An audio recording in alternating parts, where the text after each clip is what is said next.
So we could put in all of the pessimistic things.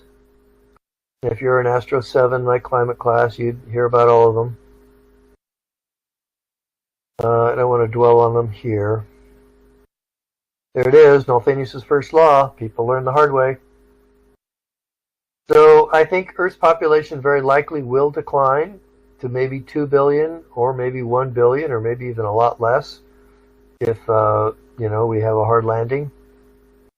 I don't think we can continue to exist at a level of 8, 9, 10 billion people. I think we've proven that that's just far too many to try and bring up to any kind of a lifestyle that is what we all aspire for, people. But how will we get there? I'm not sure. Yeah, again, so this is all grim. We won't dwell on that now. Let's look at not how we're going to commit suicide, but instead on what kind of things could limit us that we can't do anything about and are more, if not benign, at least more natural. So a supernova. If a supernova went off within 35 light years, it would also fry the ozone layer for centuries. And if you have no ozone layer, then the ultraviolet light of the sun would come bursting in, and you're going to have to worry about way more than a sunburn. Basically, you're going to die. Okay, anything above ground is going to die. Now, the oceans wouldn't necessarily die because the ultraviolet doesn't penetrate deep into the oceans that well. But it would certainly kill all the intelligent life on our planet. No, wait a minute. I didn't finish up here. So several 100 million years between these. And in fact, we don't have any convincing evidence that any supernova has been this catastrophic to life on our planet. There is some evidence for supernovae that went off close enough to our planet to have left detectable debris in ocean sediments 1 million years ago and 2 million years ago, a pair of supernovae. And those probably went off within about 30 or 40 parsecs, I think was the number. I'm trying to remember. I might not have that right, but that's about 100 light years, 200 light years, something like that. And that's not a planet killer. What about a gamma ray burst? So these would also fry the ozone layer. Okay, gamma rays are extremely powerful, and they are channeled. They are channeled along a thin, narrow beam. So there are some who think this might have caused the second of the big mass extinctions we've had on Earth, the Ordovician. But I think the evidence is not that strong. How often do they happen? Okay, let's go back. There was a gamma ray burst that happened just a few years ago that happened on the other side of the galaxy. I mean, the opposite side of the Milky Way. But it happened to be aimed towards us. And we actually saw a measurable change in the ozone content of our atmosphere for a little bit. So that's sobering. I mean, there's 400,000 million stars in our galaxy. Some of those are going to be capable someday of gamma ray bursts. Not very many, but some. Anyway, what we can say is it doesn't look like this happens very often because, again, we've made it without destroying our ozone layer for hundreds of millions of years. What about killer asteroids and comets? Well, I'm less worried about these.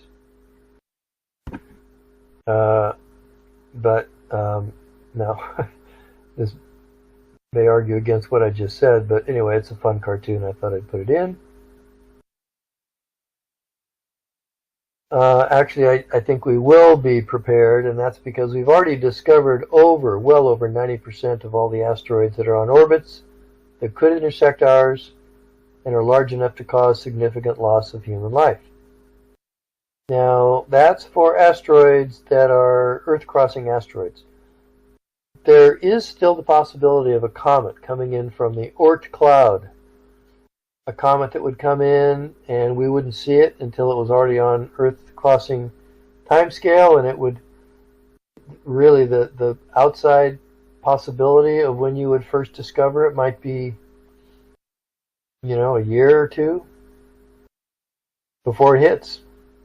Is that enough time to mount a mission and go blow it up or intercept it? Well, yeah, I think we could. If it turns out we decide that it's a good use of money, yeah, we could. We could just, repurpose some of our interstellar, or I hope they're not interstellar, intercontinental ballistic missiles, and beef them up a little bit so they can get out and escape the Earth's gravity pretty well with some nuclear bombs. It sounds entirely doable. No problemo. Well, solar revolution is eventually going to bake the Earth, but that's going to be several hundred million years, so we don't have to worry about that. Really, none of these things look like they're a big problem. So we don't know how long a civilization typically lasts. I figure the 21st century will be very bad. The human race, though, will almost certainly not go extinct. We'll muddle through. We'll learn to live on a planet that we crippled.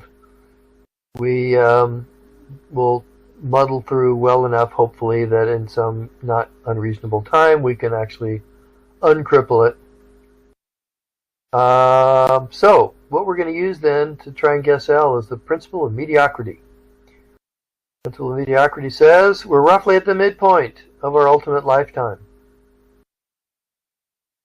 If we survive ourselves, the human species is roughly 1 million years old. By survive ourselves, meaning like this century. I think we will. Let's not split hairs over subspecies. I just want to use a nice round number, 1 million years. We're going to see why trying to nail these numbers down to the last decimal is pointless, so let's not argue about that.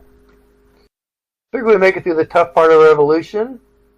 We begin to develop some maturity instead of adolescence, and we survive with our knowledge somehow, somewhere. We put it all on CD-ROMs and we stick it under a glacier in Greenland and, hope that somebody will find it someday. I don't know. So if we're 1 million years old, then we assume we are midway through our life as a species. Then let's say L is about 1 million years. So we can plug that in. And there's our Drake equation. 1 per year. Remember, we've got 1 star per year. Solar type star. 0.2 for planets. And then once you get a planet in the right area, then, it's going to happen. And then we got 1 million. So that's 200,000 civilizations in the Milky Way galaxy right now. Is that a lot? That's a lot. Too many, actually, to really be believable. But before I re-examine our assumptions in the Drake equation, I want to do something else. A more interesting question is, how far away is the nearest galactic civilization? So one night I sat down and decided to take a stab at it, and you need to know some other things that we haven't talked about here, but you need to know the distribution of population 1 stars. You need to know the probability of planets given the metallicity of the parent star. You need to know the galactic exponential scale length is 5 kiloparsecs, and the scale height is about 200 parsecs. You need to know we're about 8 kiloparsecs from the center of our galaxy. Got to throw some calculus at it. I don't want to bore you with all the numbers. But anyway, when you get all done with all that, you end up with something like this. So you end up with a square root here of n, because basically we live in a disk. And there's 2 dimensions to a disk, and so you end up with the square root of n. The second root from the 2 dimensions, basically. And 77,000 is the number that pops out of putting all this stuff in, and a little bit more. So the nearest civilization is 77,000 light years away, divided by the square root of n. So if n is 200,000, then the nearest civilization is about 172 light years away. It's probably way too optimistic, but anyway, there you go. You got a number. Okay, now here's the next question. Suppose they invent machines which can outlive them.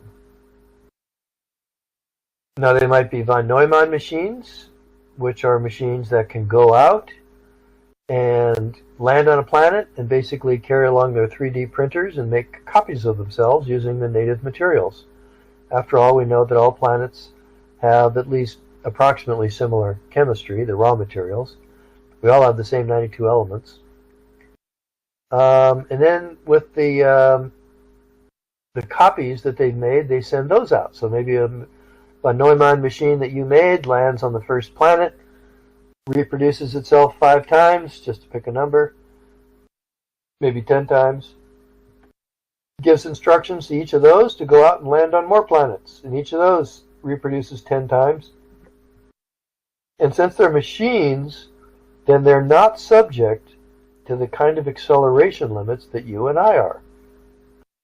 You know, if you're an organism, a biological carbon organism that evolved on a planet that has some kind of reasonable gravity, you can't accelerate that thing any faster than its own gravity.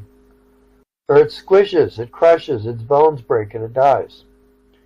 So we can't just put ourselves in an incredible dragster of a spacecraft and say, punch it, and then, accelerate at something that would get us up to the speed of light in no time, because we'd just be crushed. We'd end up as red goo on the back of our seat in the, the Enterprise or whatever spaceship you want. So this is a limitation of biological entities trying to explore the galaxy, the limitation of being able to live within their own acceleration. Now you might try and get around that by putting them in water.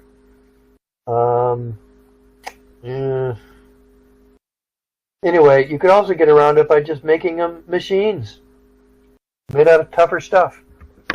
Von Neumann machines.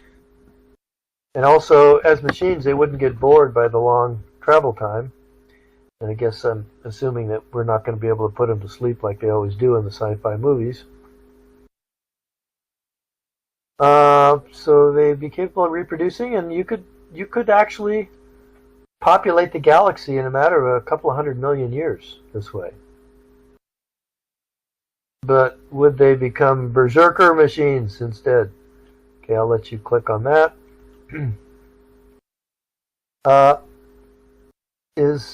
So what I'm going to think is that they just are not out there. Intelligence and language enable growth through teaching. Learning and technology increase at a fantastic rate versus the glacial pace of biological evolution. Moore's law of computers is that computer capabilities double every 18 months. Now, it's been true since the 50s, but it's definitely slowing down now as we reach the point of the limitations of quantum mechanics and the size of the circuits. And so we've had to go to parallel machines to try and continue it, but and maybe go from parallel to, multi-dimensional, holographic, I don't know. Quantum computers, I mean, I guess there's some futuristic ideas still floating that maybe we could continue Moore's law longer than I might think. But in any event, certainly you can evolve things that we think that these machines, these von Neumann machines, are not that far out into the future. They're maybe a few hundred years at the most that we could do this.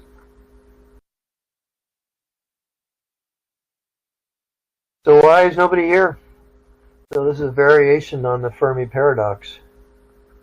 Earth is a rare, desirable planet. We know enough now about other planets to know that the Earth is not just another run-of-the-mill, average, maybe not even that special, kind of maybe substandard planet. No, the Earth is a wonderful planet. It is an incredible planet. a desirable planet. And if there's other living life forms out there, they might find themselves envying our planet. At least enough to know that, gee, there's plenty of life on the planet. I'll tell you how we can know there's life on the planet. If the atmosphere has both oxygen, not ozone, oxygen, and methane together, then it's a dead giveaway for abundant photosynthesis, abundant life. And indeed, of course, our planet is covered with life. It's affected everything about the geology of our planet, actually. So we see no evidence of any visitation having happened. It's tempting to conclude that we are alone. We don't see any monoliths left over from the aliens. And, a reasonable calculation shows there should be thousands, hundreds of thousands. So why? Why has nobody visited? Why is nobody answering our calls? We've sent now SETI communications and listenings to, I don't even know how many planets, but it's a big, big, big number. And nobody seems to be home. So are you thinking they just haven't had time to evolve yet? Well, again, that's wrong thinking, because it's assuming that all life in the galaxy starts at the same moment. And that's just false. In fact, our solar system didn't even get started till just 4.5 billion years ago. But the galaxy is 13 billion years old. So there was, 7 billion, 8 billion years of time for other civilizations to have come and gone. So no, this really doesn't make any sense. So we're left, really, it's a serious paradox. Fermi's paradox, named after Enrico Fermi, 20th century physicist. Okay, so here's one solution. Maybe they are among us. I have to admit, I did like the X-Files gang. The original ones. Okay, more seriously, many more things have to go right to give birth to an interstellar communicating civilization. First, most of our galaxy may be tough for life. Okay, so that's the first thing that we have to go back and look at. Closer to the center of the Milky Way, the rate of nearby supernovae is much higher. High enough, perhaps, to sterilize your planet too often to get any kind of intelligent life going. And if you get too close to the center too, the metallicity of the stars there is too low. We live in the galaxy's own habitable zone. So you can think of the galaxy as having an annulus around it, which is optimum for life, where the density of stars is low enough that you don't get peppered with supernovae or gamma ray bursts too often, and yet where the metallicity is high enough that you can make planets that can have life. And of course, life requires metals. Metals being, just about everything heavier than helium. So that doesn't really knock down our N by very much, though. It knocks it down by a few, but it alone will not solve Fermi's paradox. We need to do some serious knocking on that 200,000 number if we're to have decent agreement with what we actually see. So where could we have gone wrong in our original Drake equation numbers? The basic raw materials of life truly are very common, so that's not going to be the problem. We see them in organic molecules in interstellar clouds. We see them in meteorites. Again, we see tolons. Those are complex organic molecules inside interstellar clouds like this one. We see amino acids inside meteorites. So that means those amino acids were made before they got to the Earth, and in fact we see amino acids now in interstellar clouds as well. We see organic molecules in protoplanetary disks.